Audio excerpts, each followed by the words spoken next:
Welcome to Playing to Win. I'm Tim Haggis, and tonight our very special guest, David Penn, who has recently joined My Disability Sport as the programs coordinator. And that is going to be quite a large role because we are developing our 50 Pathways to 50 sports program, as well as some many new and exciting opportunities. Evening, David. How are you? G'day, Tim. Really good. Yeah, thank you. And we are very excited to have you on our team now, and we're about to reveal the reason why.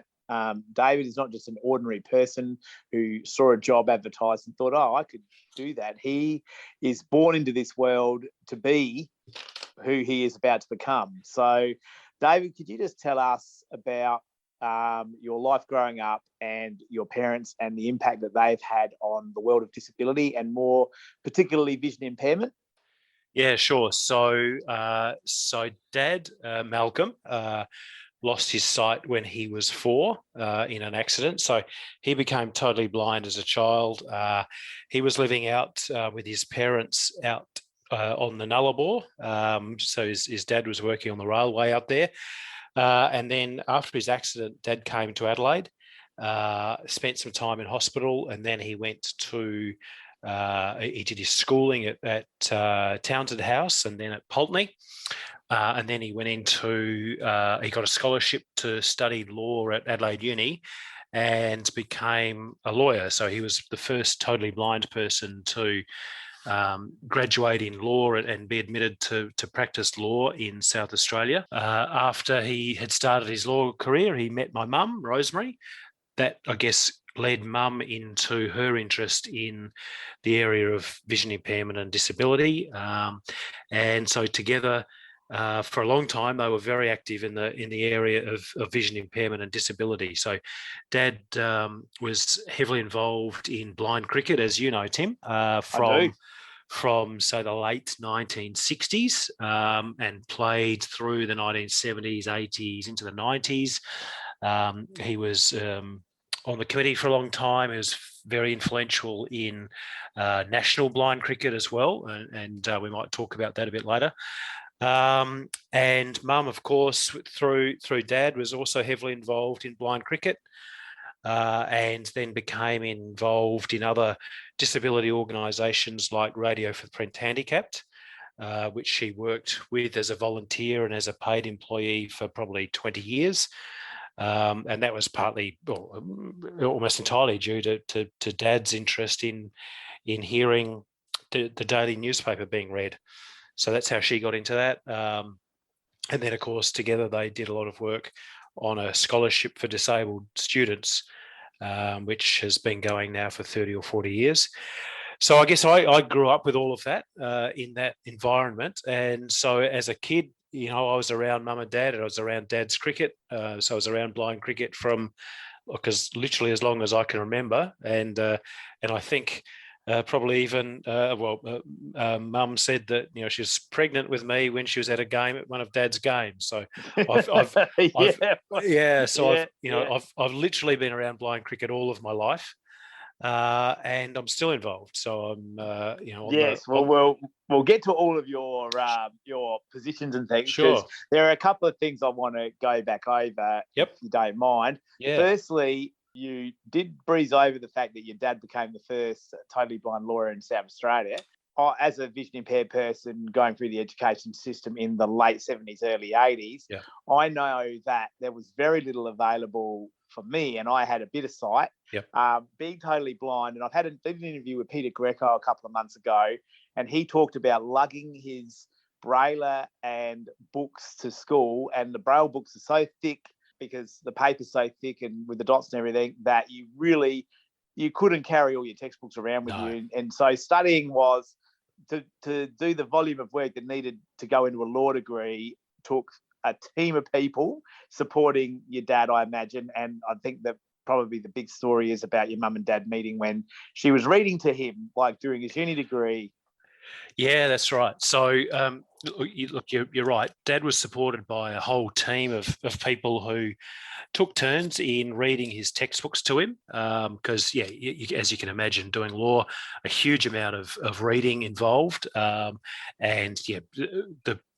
textbooks just weren't available in Braille, and they obviously there weren't the sort of adaptive technologies that are available to students these days. So Dad relied very heavily on having this team of people in his surrounding community who would take it in turns, literally reading his textbooks to him as he needed them read to him for his study.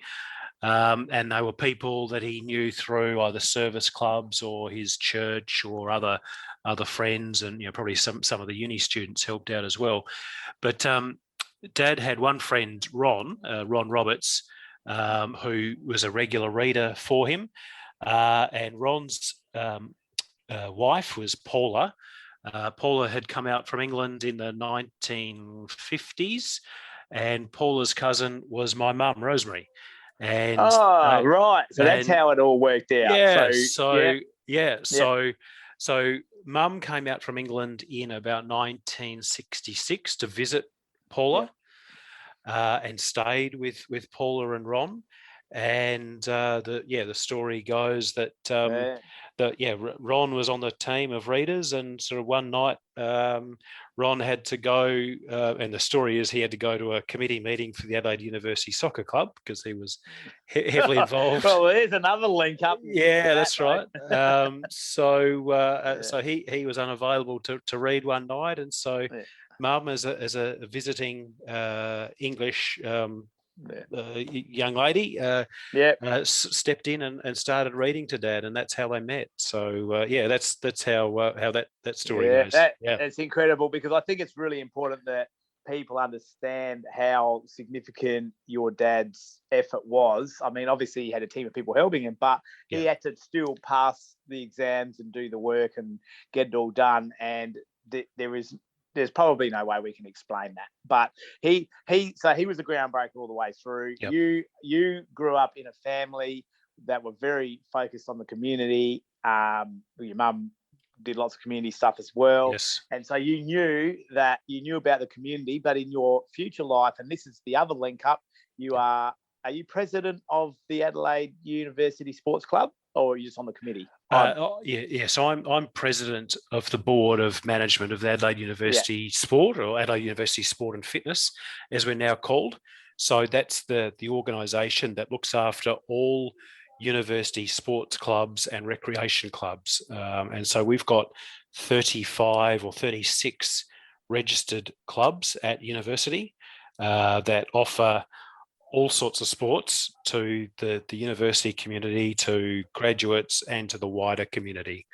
So that includes the big sports, cricket, footy, hockey, right through to smaller martial arts clubs and other. We've even got an e-sport club and a gridiron club. It's an e-sport club like gaming playing FIFA and things like that. It's the competitive form of e-sport. So they go to like national championships. So it's look, I'm not super familiar, but it's League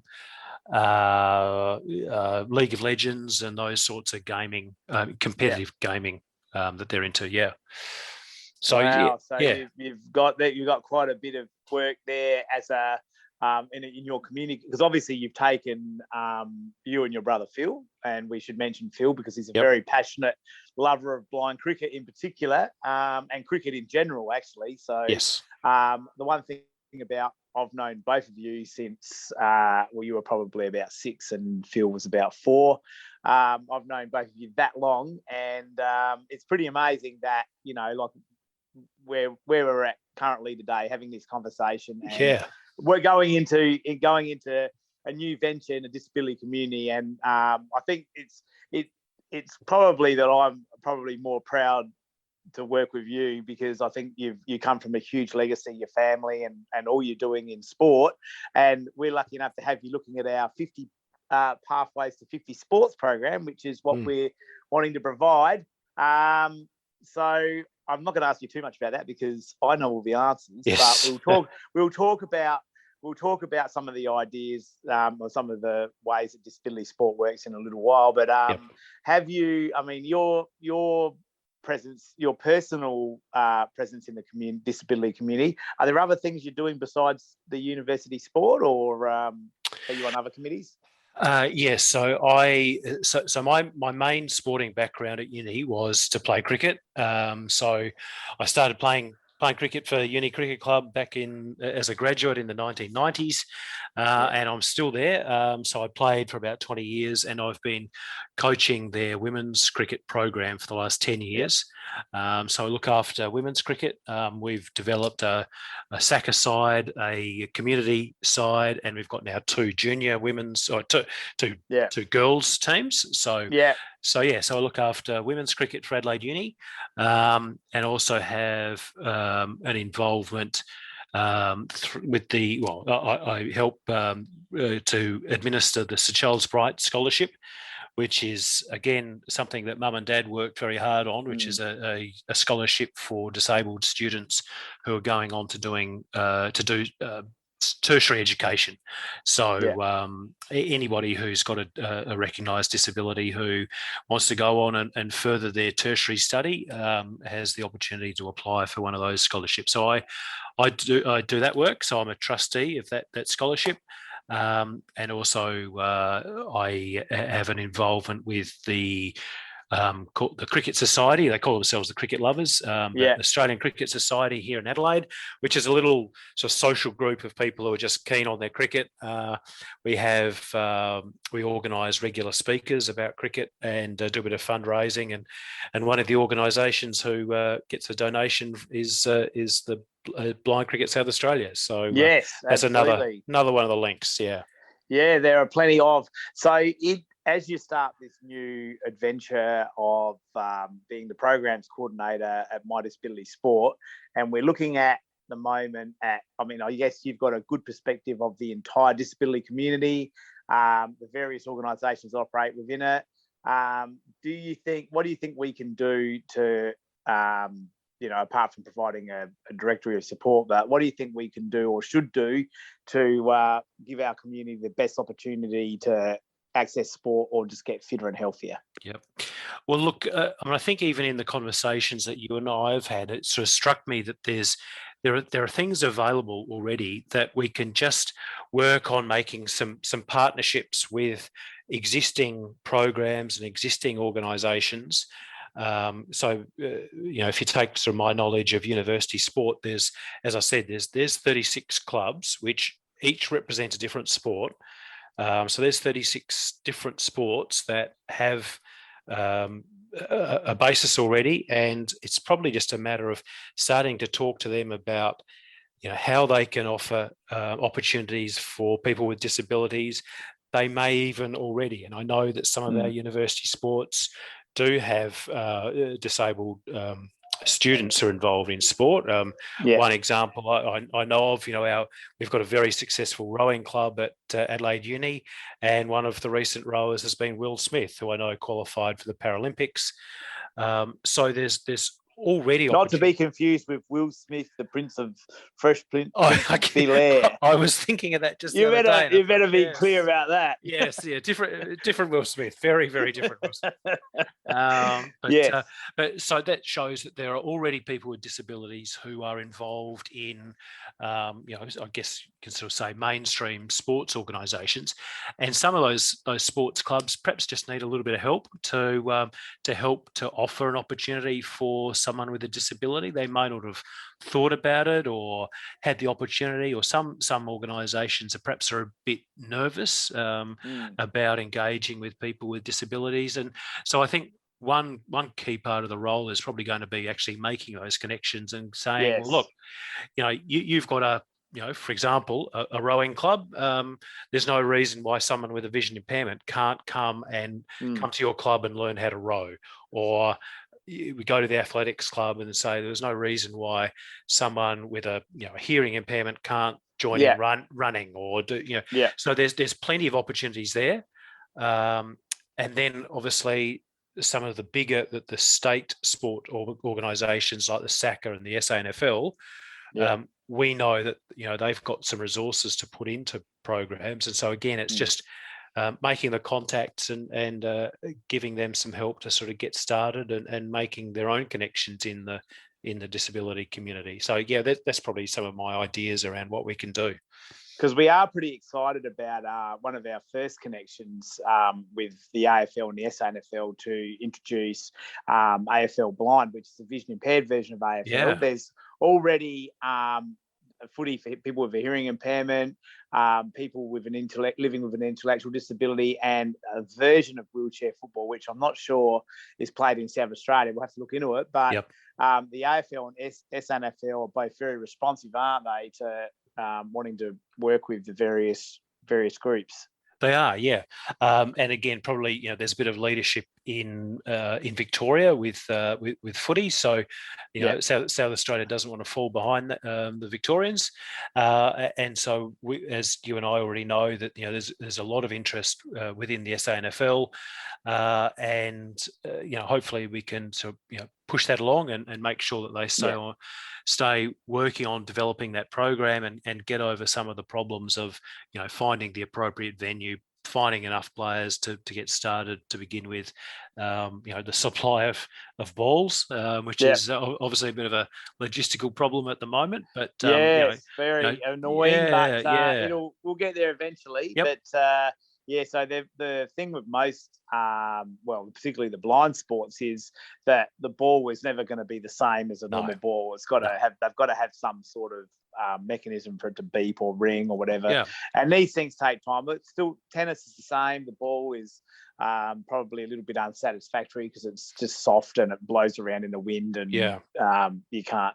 So there's always going to be those problems, and it's a pity that it's holding up the progress of the sport, because we do believe that we've got a fair bit of interest, and these are the sort of things that are going to be very rewarding, is seeing something come from its very beginning and turn into something good. So I think we've got a lot to look forward to.